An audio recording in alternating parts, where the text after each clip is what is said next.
जय माँ इंद्राक्षी जय अम्बे। इंद्राक्षी धाम में दर्शकों आप सभी का हम हार्दिक स्वागत करते हैं। आज के दिन जिन जातकों का जन्मदिवस है, मैरिज एनिवर्सरी है, उन सभी को हमारी तरफ से बहुत बहुत शुभकामनाएं।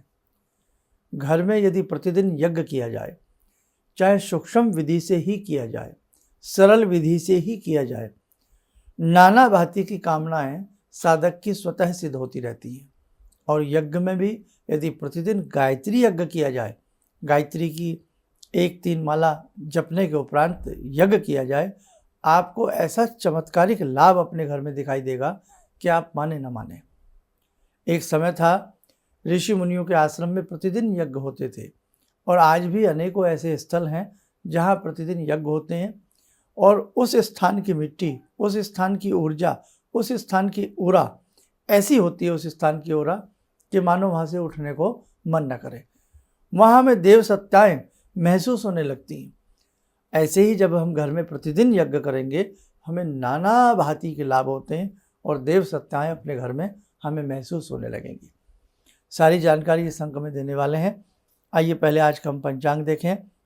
3 मई सन 2025, दिन शनिवार, संवत 2082, बैसाख मास, शुक्ल पक्ष, तिथि आज षष्ठी है, नक्षत्र पुनर्वसु, राहु काल 9 से 10:30, दिशा शूल पूर्व दिशा। अब देखो, सभी कहीं ना कहीं कोई व्यक्ति धन से दुखी है, कोई तन से दुखी है, कोई मन से दुखी है।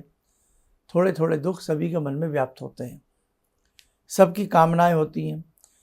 जीवन समाप्त होने की कगार पर होता है, जीवन का अंतिम क्षण भी हमारा चल रहा होता है, तब भी मन में अनेकों प्रकार की ऐसी कामनाएं रह जाती हैं कि मानो हमने जीवन में कुछ नहीं किया है।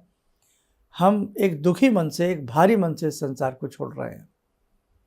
और नियम है ये, जब व्यक्ति का अंत समय आता है तो अंत समय में उसे अपनी अच्छाइयाँ भी नज़र आती हैं और अपनी बुराइयाँ भी नज़र आती हैं। देखो, जीवन आज निराशाओं में ज़्यादा व्यक्ति जीवन जी रहे हैं, कुंठाओं में व्यक्ति जीवन जी रहे हैं, अकेलेपन में व्यक्ति जीवन जी रहे हैं। किसी आस को लेकर, किसी उम्मीद को लेकर, किसी मन में ख्वाब को लेकर के जीवन जी रहे हैं, क्योंकि स्वप्न सभी के शीघ्र पूर्ण नहीं होते। अपनी बात पर आता हूँ, तो इन सब स्थितियों से बचने का इलाज क्या है? हम कई बार अपनी कुंडली दिखाएं, स्टार चेक कराएं, नाना भांति के रत्न हम धारण करें, लेकिन बेटे एक बात जीवन में गांठ बांध लेना, भगवान से बड़ा रत्न कोई नहीं है। भगवान महारत्न है, और महारत्न में ब्रह्म विद्या, महाविद्या गायत्री हैं। तो यदि आप नियम बना लें कि प्रतिदिन कम से कम 24 आहुतियाँ आप गायत्री मंत्र की अपने घर में देना शुरू करें। मंत्र के अंत में स्वाहा लगा करके, आपसे कुछ भी नहीं है, यदि आता है, बहुत विधि विधान कर्म कांड भी आपसे नहीं आता, तो आप कपूर से आम की लकड़ियाँ जला लें, घी से, कपूर से, और या जो नारियल, सूखा नारियल होता है, उसके लंबे लंबे पीसेस करके, उसमें ऑयल होता ही है, जल्द आग पकड़ लेता है। मात्र 24 आहुतियाँ देसी घी से आप देना प्रारंभ कर दें प्रतिदिन। ओम भूर्भुवः स्वः तत्सवितुर्वरेण्यं भर्गो देवस्य धीमहि धियो यो नः प्रचोदयात् स्वाहा। ये तो मैंने वैसे ही पढ़ा है। तो आप 24 आहुतियाँ अपने प्रेम से, भाव से, जगत जननी का ध्यान करते हुए पूर्वाभिमुख होकर के देना शुरू करें। एक माला का यदि प्रतिदिन किसी के घर में गायत्री यज्ञ होता है, आप देख लेना, शुरू में आपको मुश्किलें आएंगी कि जैसे कोई चाकू होता है, उसके ऊपर जंग लगा होता है, तो छुटाते हैं ना, थोड़ा रगड़ लगानी पड़ती है। शुरू में बच्चे की हैंड राइटिंग सुधारने के लिए भी मेहनत करनी पड़ती है। पहाड़ पर चढ़ने के लिए भी कमर तोड़नी पड़ती है। लोहे को काटने के लिए लोहे की आवश्यकता पड़ती है। उसी प्रकार से बेटे स्टार्टिंग में आपको थोड़ी सी दिक्कत महसूस होगी।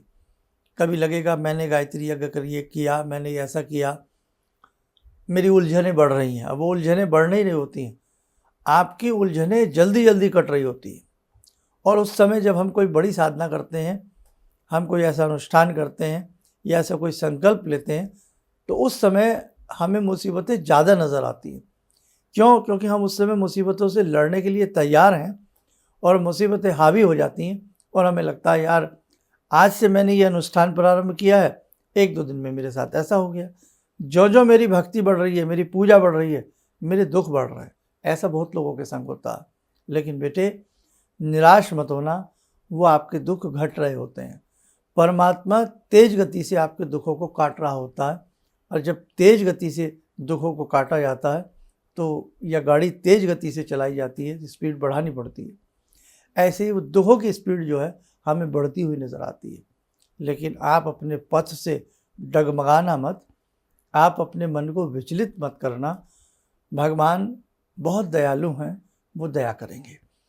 और गायत्री यज्ञ आप करना सीखिए। किसी भी प्रकार का सिंपल तरीके से यज्ञ करना सीखिए आप। अनेकों प्रकार की यज्ञ की पुस्तकें आती हैं, अनेकों प्रकार की सिंपल तरीके से यज्ञ की पुस्तकें आती हैं, और अति सिंपल यज्ञ की पुस्तक शांति कुंज हरिद्वार से आपको मिल जाएगी। हाँ, आप इंटरनेट पर भी सर्च कर सकते हैं, अपनी शायद आपको अपनी अपनी भाषाओं में भी वो मिल सकती हैं। बहुत ही सरल विधि है, और आप उसे एक बार सीख लें। और नहीं तो आपसे कुछ भी नहीं आता है। हमने जैसे पीछे के एपिसोडों में बताया, आप केवल मात्र समिधाएँ प्रज्वलित करके भगवती गायत्री का ध्यान करते हुए, सूर्य भगवान का ध्यान करते हुए आप 24 आहुतियाँ मंत्र में सुहा लगा करके दीजिए। कुछ मीठा रखिए, एक स्वस्तिकृत आहुति मीठे के रूप में दे दीजिएगा बस। यहाँ आपको बाह्य किसी कर्मकांड की आवश्यकता नहीं है। घर के अंदर मंत्र की ओरा का गुंजायमान होना चाहिए। और यदि सरल यज्ञ पद्धति आप किसी से सीख लें, बिल्कुल सिंपल सरल तरीका, कि जैसे गौरी गणेश आदि का पूजन, नवग्रह का सिंपल तरीके से पूजन, कलश का पूजन, घंटी शंख को चंदन तिलक आदि, और समिधा दानम आदि करना, 4 समिधाएँ जो दी जाती हैं, आज आहुति वगैरह सिंपल तरीके से सीख लें।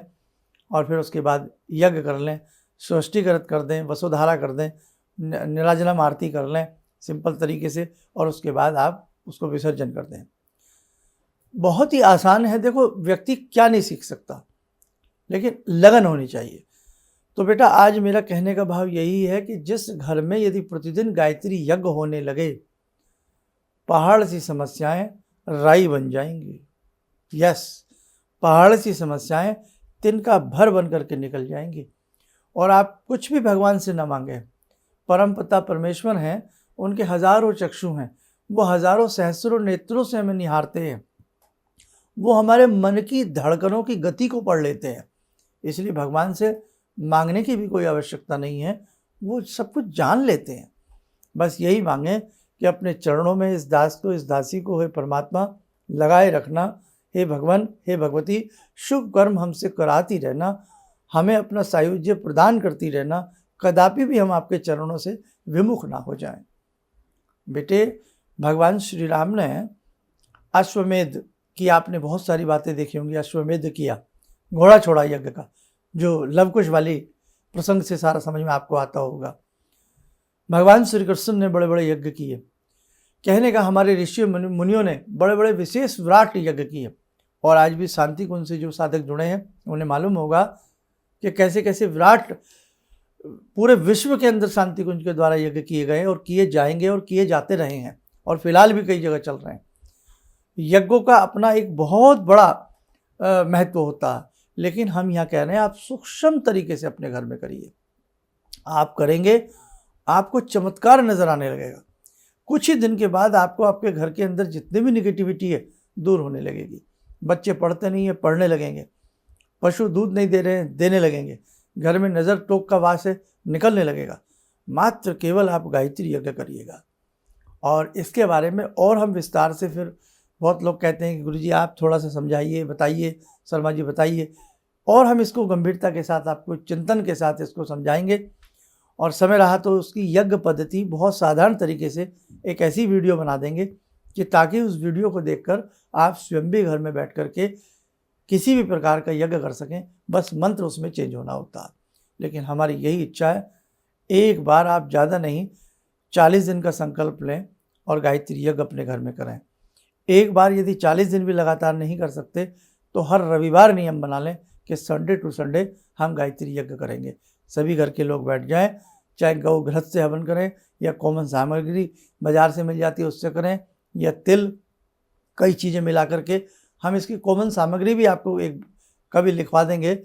हर प्रकार के यज्ञ की अलग अलग सामग्रियाँ होती हैं, नहीं तो कॉमन सामग्री ही सभी यज्ञों में प्रचलित हो जाती है और आजकल तो सामग्री बाज़ार से मिल जाती है, अच्छी कंपनी की ले लें, मिल जाएगी आपको। तो आप यज्ञ जरूर करिएगा, रोज़ नहीं तो संडे, अमावस्या, ये 2-3 तिथियां ऐसी बना लो बेटा, आप देखना आपको आमूलचूल परिवर्तन अपने घर के अंदर नज़र आएगा। आपकी जो निराशाएं आपके अंदर चल रही हैं, आप जो अंदर से परेशान चल रहे हैं, आपकी परेशानियां छूमंतर होती नज़र आएंगी। बी प्रैक्टिकली, मेरा यही मोटिव है, उद्देश्य है कि मैं आपको प्रैक्टिकली इंसान बनाऊं, न कि आप इन चक्कर में पड़े मैं सिर के ऊपर हाथ रख दूं और गुरुजी ने हाथ रख दिया अब तो सब काम बन जाएगा। अरे भैया, गुरुजी किस किस के सर के ऊपर हाथ रखेंगे? आप स्वयं खड़े होइए, अपना युद्ध स्वयं लड़िए, अपने हारे हारे मन के जीते, वो वाली बात है ना। और अपने मरे बगैर स्वर्ग नहीं मिलता, इसलिए अब मेहनत स्वयं कीजिए, स्वयं आपको फल चाहिए, स्वयं मेहनत कीजिए। अब भटकना छोड़ दीजिए, आप भटकाओ दिमाग से निकाल दीजिए। जब तक आप स्वयं अपने लिए पुरुषार्थ नहीं करेंगे, जब तक आप स्वयं के लिए गांडीव नहीं उठाएंगे, जब तक आप स्वयं के लिए अपनी भक्ति भाव को नहीं बढ़ाएंगे, जब तक आप अपनी साधना तप तितिक्षा को नहीं बढ़ाएंगे, तो बेटा ध्यान रखना आशीर्वाद ऐसे ही नहीं मिलते। इसलिए आप भटकाव में, बहुत लोग भटकाव में जीवन जीने, वहाँ चले जाते हैं, वहाँ चले जाते हैं, ऐसा कर लेते हैं। बेटा वो आपकी इच्छा है, लेकिन मैं मानता हूँ हमें स्वयं प्रैक्टिकली बन करके हमें स्वयं विशेष प्रकार की पूजाएं करनी होंगी। चाहे वो साधारण तरीके से करिएगा, आपको लाभ ज़रूर मिलेगा। ठीक है, चलिए समय हो चला आज की ध्यानमाला का। जोड़ते हैं जगत जननी भगवती जगदम्बा से।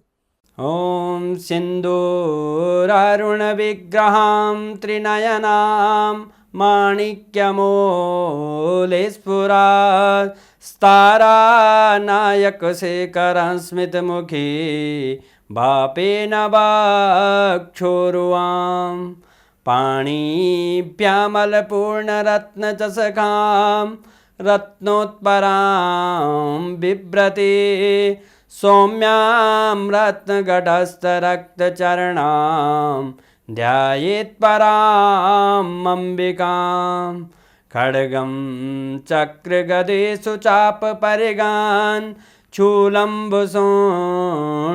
शिरा शङ्खं संदधतीं करे स्त्रीनयनां सर्वाङ्गभूषावृतां नीलासमद्युतिमास्य पाददशकां सेवे महाकालिकां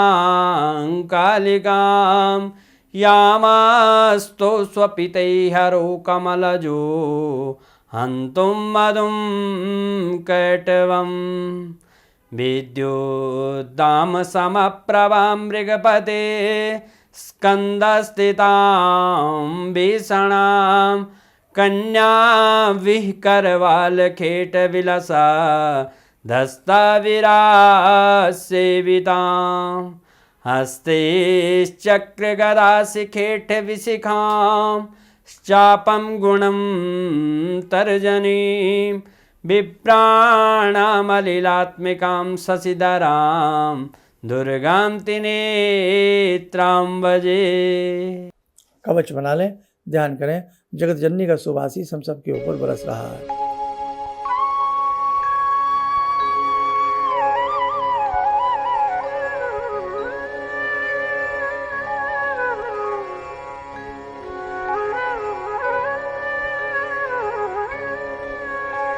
ओम बोलते हुए नेत्र खोलें, सामान्य हो जाए। आगामी अंकों में हम कुछ ना कुछ और आपको अलग से बताएंगे ताकि कुछ चीज़ें आप स्वयं भी सीख सकें। चलिएगा, आप सब लोग स्वस्थ रहें, सुखी रहें। इन्हीं शुभकामनाओं के साथ हम अपनी वाणी को विराम देते हैं। जय जय अम्बे। जिंदगी के इस प्रवाह में तमाम लोग डिप्रेशन के इस हालात से गुजर रहे हैं। सफलता असफलता अपनी जगह की बात है, लेकिन पता नहीं कितने सारे लोगों को इन्होंने डिप्रेशन से उबारा है, नया मोटिवेशन दिया है काम का। इनका जो एक अनुभव था कि एक मेरी बातें इनसे लगातार कभी कभार हो जाया करती हैं। एक दिन मेरी बात हो रही थी, अचानक इन्होंने प्रश्न किया कि क्या आपके यहाँ कौवे आ रहे हैं। मैं बहुत तेज चौंका। करीब 4-5 दिनों से कौवों का झुंड मेरे घर पे मंडरा था। तो मैं यही सोचने परेशान था, ये शुभ है अशुभ है, क्या चीज़ है। तो मैंने प्रश्न किया कि क्या मैंने आपको बताया कि मेरे घर में कौवे आ रहे हैं। कहने नहीं, मुझको दिखाई पड़ रहा है। तो कुछ तो अलौकिक है इनमें। दूसरा क्या, जो इनका उद्देश्य है, जब महाकुंभ में आए थे, मेरी इनसे वार्ता हुई, तो मैंने इनका उद्देश्य जानना चाहा कि किस उद्देश्य के लिए आप काम कर रहे हैं। तो जो उद्देश्य उन्होंने मुझको बताया, मैं मन से इनके उद्देश्य के साथ जुड़ गया। इनके साथ तो जुड़ा था ही, अब इनके उद्देश्य के साथ भी हूँ मैं। किसी भी समस्या के समाधान के लिए मिले प्रसिद्ध हस्तरेखा एवं वास्तु विशेषज्ञ प्रोफेसर धर्मेंद्र शर्मा जी से। नोट: शिविर में भाग लेने हेतु एवं व्यक्तिगत रूप से मिलने के लिए कॉल करने का समय सुबह 10 बजे से शाम 6 बजे तक। हमारे विभिन्न ज्ञानवर्धक कार्यक्रम देखने के लिए आप हमें अभी सब्सक्राइब करें, बेल आइकन को प्रेस करें ताकि आप देख सकें हमारा कार्यक्रम सबसे पहले। और अधिक जानकारी के लिए फेसबुक पेज को लाइक करना न भूलें।